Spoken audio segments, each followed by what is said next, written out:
Hi, this is Neha and welcome to my YouTube channel इतिहास की NCERT। हम लोग आज गुप्त काल के बारे में पढ़ेंगे।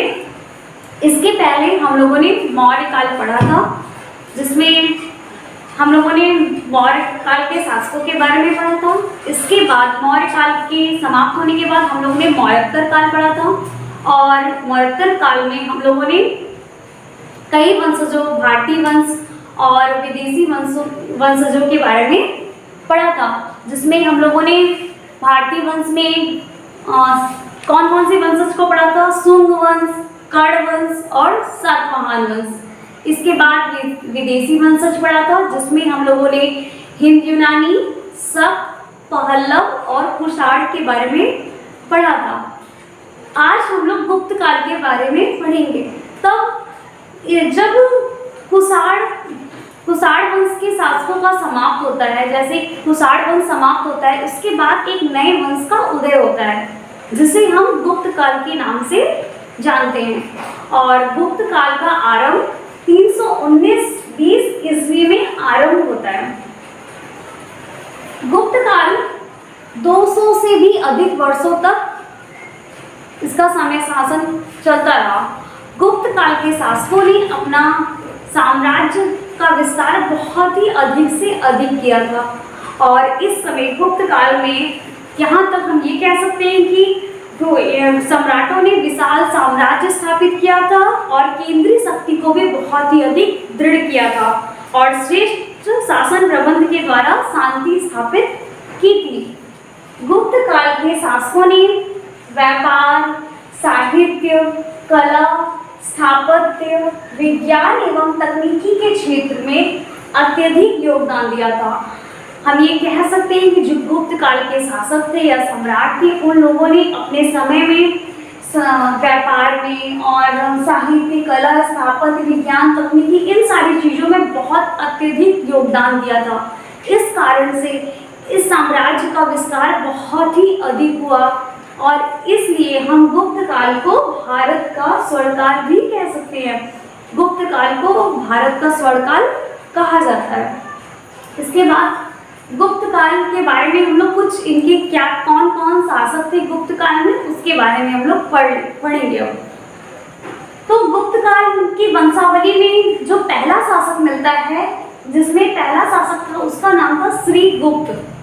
गुप्त काल की वंशावली में पहले शासक श्रीगुप्त को बताया गया है। इसके बाद दूसरा शासक था घटोत्कच।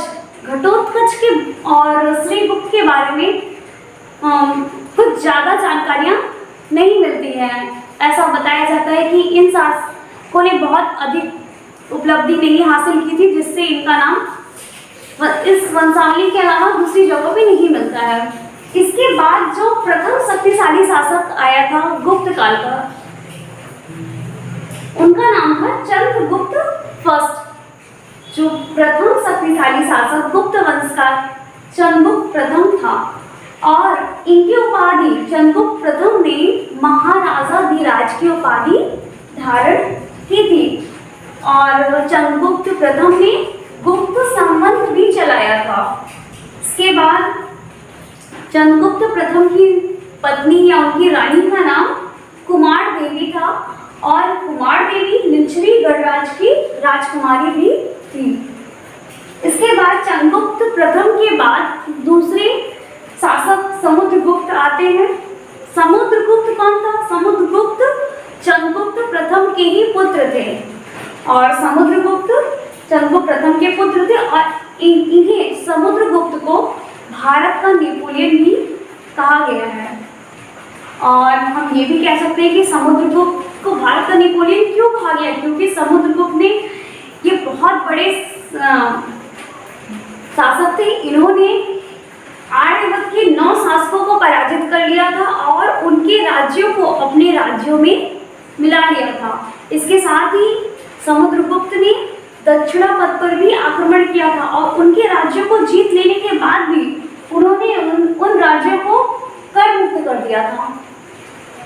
पर आर्यवर्त यानी कि उत्तर के क्षेत्र को जीत लेने के बाद उनके राज्य को अपने राज्य में मिला लिया था। लेकिन जब उन्होंने दक्षिणापथ की विजय की, इसके बाद उन्होंने उनके राज्यों को अपने राज्यों में मिलाया नहीं, बल्कि उन्हें कर मुक्त कर दिया था। समुद्रगुप्त ने इस विजय के उपलक्ष्य में अश्वमेध यज्ञ करवाया था। अश्वमेध यज्ञ क्या होता है? जैसे कि जब राजा अश्वमेध यज्ञ करवाता है, तब राजा घोड़े को छोड़ता है और जितने क्षेत्र में वो घोड़ा दौड़ेगा, वो उतना क्षेत्र उस राजा के नियंत्रण में हो जाता है। और यदि उस क्षेत्र का कोई निवासी या राजा उस घोड़े को पकड़ लेता है, तो उन्हें राजा से युद्ध करना पड़ता था। यदि वो राजा से युद्ध में जीत जाता है, तो वो क्षेत्र से वापस मिल जाता है। यदि वो हार जाता है, तो राजा उस क्षेत्र को अपने हिस्से में ले लेता है। इसे ही बोलते हैं अश्वमेध यज्ञ। इसके बाद समुद्रगुप्त ने अश्वमेध घोड़ा अंकित मुद्रा भी चलाया था। मुद्रा। इसके बाद चंद्रगुप्त सेकंड के बारे में हम लोग पढ़ेंगे। चंद्रगुप्त सेकंड समुद्रगुप्त का पुत्र था और चंद्रगुप्त सेकंड ने शकों को पराजित किया था। और शकों को पराजित करने के उपलक्ष्य में चंद्रगुप्त सेकंड ने चांदी के सिक्के जारी किए थे। ये बहुत इंपॉर्टेंट है कि चंद्रगुप्त सेकंड ने चांदी के सिक्के जारी किए थे और इसके साथ ही चंद्रगुप्त सेकंड ने विक्रमादित्य की उपाधि भी धारण की थी।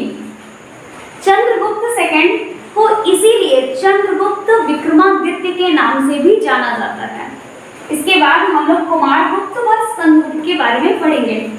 स्कंदगुप्त के समय हुणों ने भारत पर आक्रमण कर दिया था, जिसे स्कंदगुप्त ने पराजित कर दिया था। स्कंदगुप्त ने हुणों को पराजित कर दिया था और स्कंदगुप्त ने सुदर्शन झील का पुनः निर्माण करवाया था। स्कंदगुप्त के समय सुदर्शन झील टूट गई थी, जिसका स्कंदगुप्त ने पुनः निर्माण करवाया था। और इसके बाद स्कंदगुप्त के बाद हुणों का आक्रमण दोबारा से भारत पे हुआ था और उस समय के जो शासक थे गुप्त काल में, उन्होंने हुणों के आक्रमण को वे रोक नहीं पाए, जिसके फलस्वरूप छठी शताब्दी के आरंभ में ही गुप्त वंश समाप्त हो गया था। इसके साथ ही हम आप लोग का रिवीजन एक बार फिर से करा देते हैं। तो आज हम लोग गुप्त काल के बारे में पढ़ रहे थे और गुप्त काल 319 या 20 ईस्वी से आरंभ होता है और ये वंश लगभग 200 से भी अधिक वर्षों तक चला।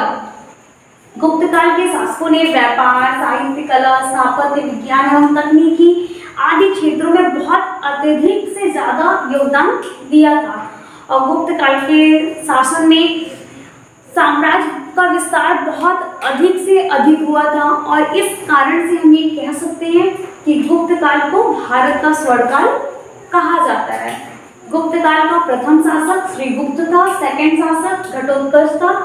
इनका उल्लेख बहुत अत्यधिक नहीं मिलता है। इसके बाद फर्स्ट शक्तिशाली शासक था चंद्रगुप्त प्रथम। इनकी उपाधि महाराजा धीराज की थी और चंद्रगुप्त प्रथम की रानी का नाम कुमार देवी था, जो लिच्छवी गणराज्य की राजकुमारी थी। इसके बाद समुद्रगुप्त आए। समुद्रगुप्त चंद्रगुप्त फर्स्ट के ही पुत्र थे और समुद्रगुप्त ने आर्यवर्त के 9 शासकों को पराजित कर दिया था और उनके राज्य को अपने राज्य में मिला लिया था। इसके बाद उन्होंने दक्षिणापथ के भी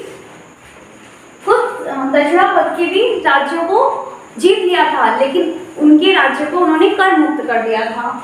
इसके बाद समुद्रगुप्त ने अश्वमेध यज्ञ करवाया था और अश्वमेध घोड़ा अंकित मुद्रा भी चलाया था, जिसका वर्णन हम समुद्रगुप्त के प्रयाग प्रशस्ति में देख सकते हैं और इसका उल्लेख समुद्रगुप्त के दरबारी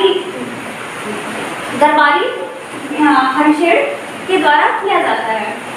इसके बाद चंद्रगुप्त सेकंड समुद्रगुप्त के ही पुत्र थे और चंद्रगुप्त सेकंड ने शकों को पराजित किया था और इस उपलक्ष्य में चांदी के सिक्के चलवाए थे और विक्रमादित्य की उपाधि भी धारण की थी। फिर कुमारगुप्त व स्कंदगुप्त आए। स्कंदगुप्त के समय में हुणों का आक्रमण भारत में हुआ था, जिसे स्कंदगुप्त ने हुणों को पराजित कर दिया था और स्कंदगुप्त के बाद जो भी शासक आए थे वे हुणों के आक्रमण को सामना नहीं कर पाए थे, जिसके फलस्वरूप छठी शताब्दी के आरंभ में ही गुप्त वंश समाप्त हो जाता है। स्कंदगुप्त ने सुदर्शन झील का भी निर्माण करवाया था। इसके साथ ही आज हमारा क्लास यही तक। So thank you for watching my this video. Please like, subscribe and share.